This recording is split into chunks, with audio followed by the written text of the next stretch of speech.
Ja, natuurlijk.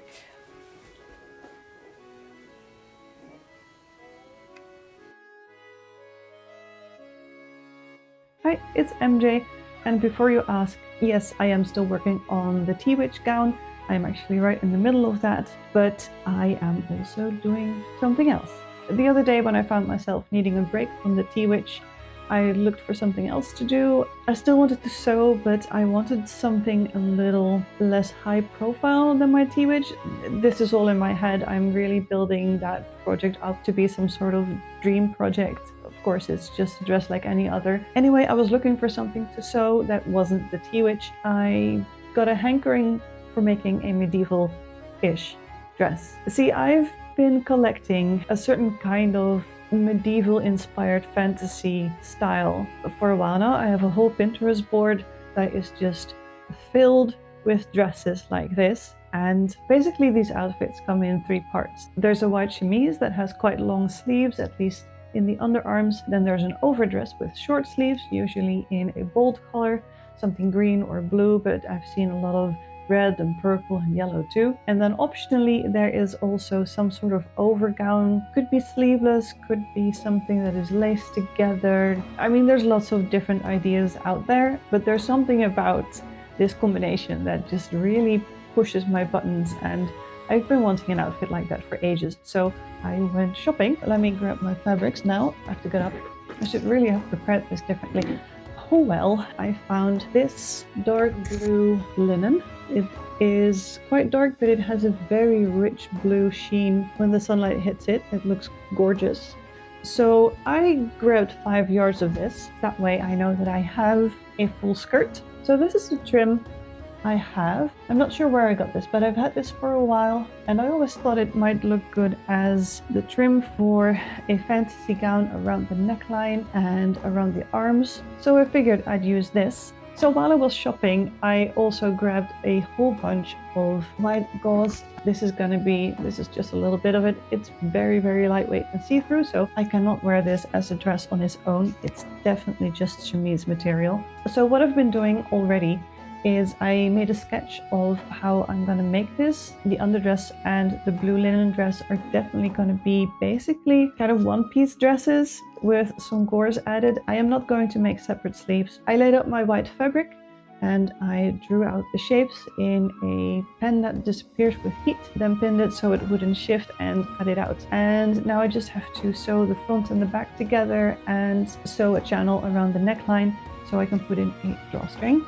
And basically that's the underdress done. It is very, very simple. One other thing that I'm doing with this underdress is I want to sew a channel down the arm where, again, I could put in drawstrings so that I can pull the fabric up to about my elbows. And then I'm going to have very long sleeves, but also pull them up and have my hands free if I want to, just like some of the pictures in my Pinterest board. So this is an intro, but I'm already like a quarter into the project, so I think I'll just keep going and update you as I go along with the chemise and the blue kirtle. Oh, that reminds me, I have a sketch. It is quite bad, but I'll put it up for you anyway. I'm not an artist, and I was using my mouse instead of my tablet because I didn't want to grab my tablet. So it looks horrible, but at least it gives you the idea that I have in mind. I should have just started with that, really. So anyway, I've talked quite enough already. I'll go sew together the chemise and I'll see you after.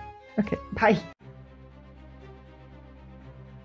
For the gathering channels in the sleeves, I had made sure to use the selvage edge of the fabric for the top of the front and back pieces so that I could just sew them together, iron open the seam allowance and sew it down. But then I ran a cotton tape through the channels until about the elbow, which I can use to pull it up or down. For the neckline, I hand sewed 2 eyelets into the center front of the neckline and then folded over the edges twice and sewed it down to create a channel. And this again, I threaded a cotton tape through.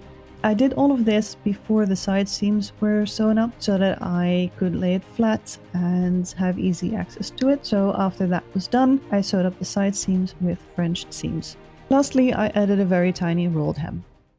It's a chemise!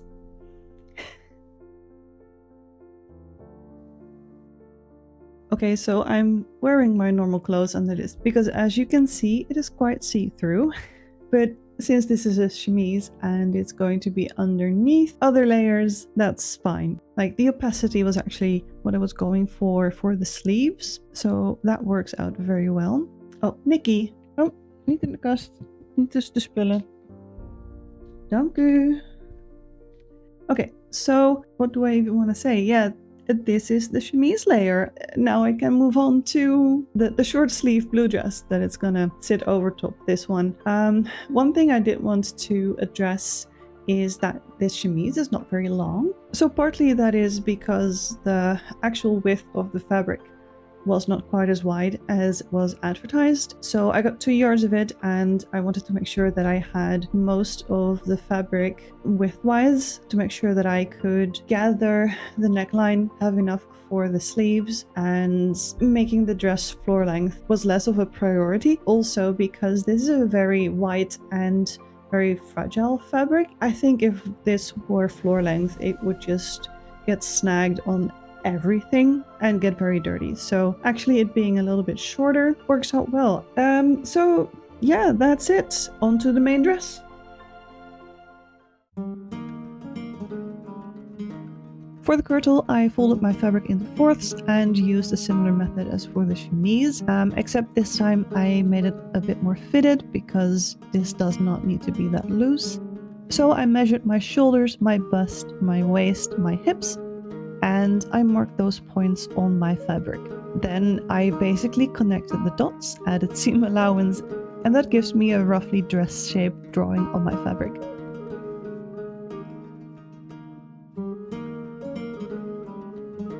I laid down on it just to have a little bit of an idea if I got the measurements and the curves of it right. It is still not quite fitted in this drawing because I am planning to put some kind of lacing system into the back, and I needed to make sure that I had room for that. Once I was pleased with the shape of my drawing, I started to cut it out.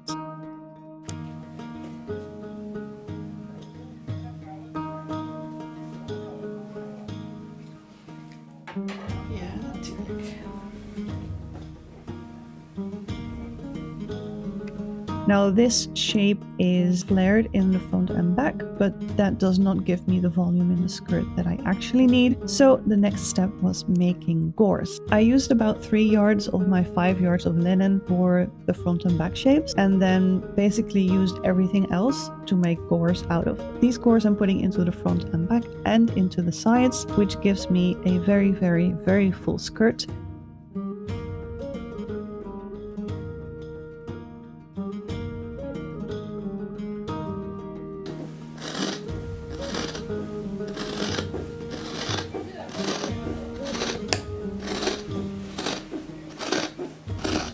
I put 2 of those gauze into the front and back, basically by cutting open a slit to about my waist and then sewing in the gauze with felt seams. After that, I also added gauze to the sides, again with felt seams.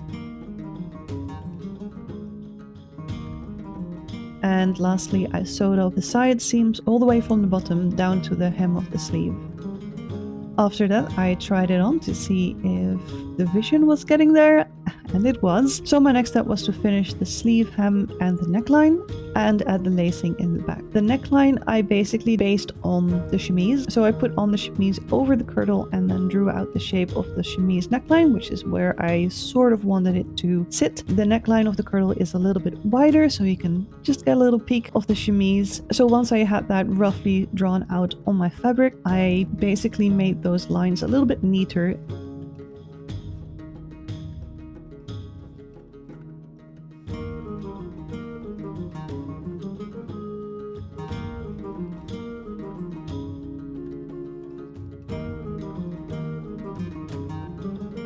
And then I cut them out and I added my ribbon over top.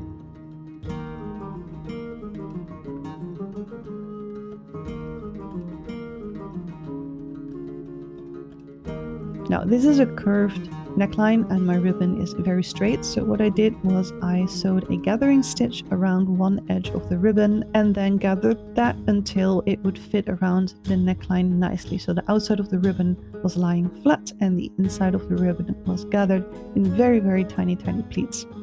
And then I sewed this on very, very carefully.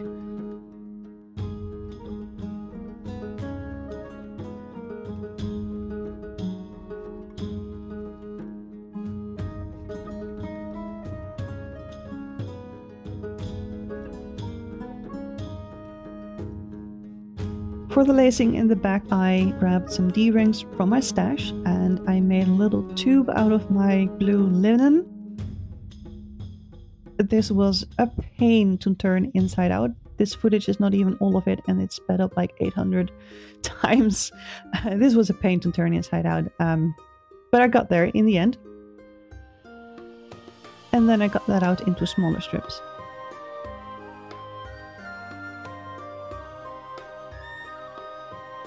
I drew a guideline onto my fabric where I wanted the lacing to sit, and basically I'm putting in a fish-shaped dart, I think that's what they're called. I'm putting in fish-shaped darts and embedding the lacing rings into that.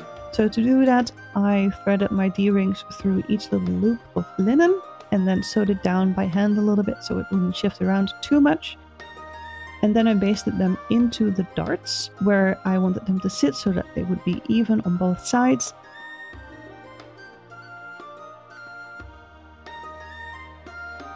And then I folded the dart closed and pinned it and sewed it very, very carefully because I wanted to sew as close to the D-rings as I possibly could. I feel like maybe I could have gone a little bit closer still. Some of them are still a little bit loose, but I fixed that with a little bit more hand stitching on the little loops to make sure that the D-rings are really stuck in there and can't shift around. So once those were done, I tried it on again to see how it looked and I was very, very happy with it. So all that was left was the hem. So here's the thing, I was hoping to use the rest of my ribbon for the hem, but I had made the hem so wide with so much fabric in the skirt that I was missing about a yard of ribbon. And this was quite expensive ribbon from the US, and just getting it shipped over would be like 5 times the cost of 1 yard of ribbon, and I was not gonna do that. So in the end, I just decided to do a very simple folded over hem. Just fold it twice, sew it down, iron it very well, and with that, the dress is done.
Okay, some final thoughts.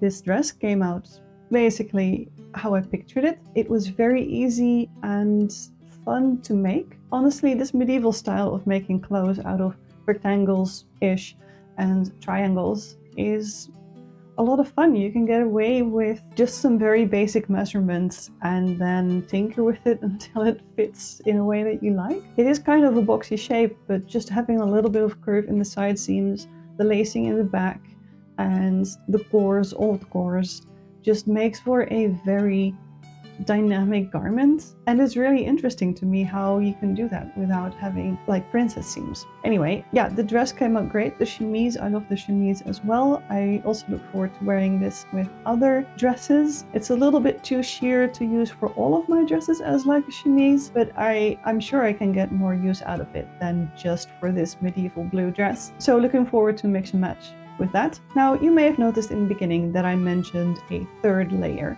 which I did not end up making. Well, I started making one out of a very cool turquoise fabric that I had, but it was just not really gelling. It wasn't really doing what I wanted it to do. And also I realized that the method I was using to bind some of the edges, I did not have enough materials for it, and I didn't want to wait and order them, and I wanted to wear my outfit at Castlefest. So in the end I decided to just have the blue dress and the chemise, and I wore that a couple times and it's a lot of fun. Out of a different turquoise fabric, I did make sort of a cloak. It's a bit of a 14th century rectangular cloak-ish vibe. I have a picture in mind that I think I can probably find and put up here. Maybe. Editing MJ. Let me know if you do find it.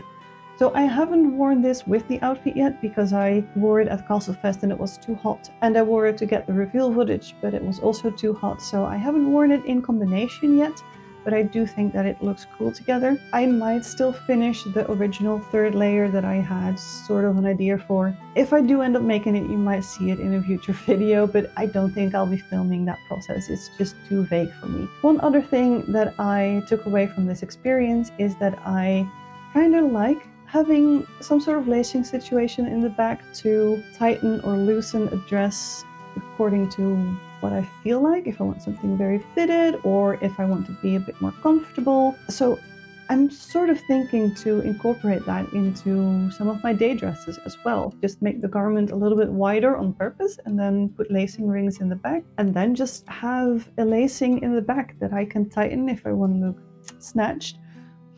I cannot use that word, oh god. I'm way too white to use that word. That I can tighten if I want to have a defined waist or loosen a little bit after a heavy meal, perhaps. Yeah, I'm looking forward to experiment with that, which was not what I expected to come out of this project, which was just me scratching a medieval itch that I had. So yeah, that is it for this video. I will get back to working on the T-Witch. I have the underlayer ready, so hopefully I should have the video for that ready as well soon. Now I just need to make the overgown, which is the hard part. But anyway, thank you for coming along to this procrastination journey, and I'll see you in the next video. Bye. Please tell me you focused on my face for the entire thing. Please tell me. I'm getting so sick of you not focusing.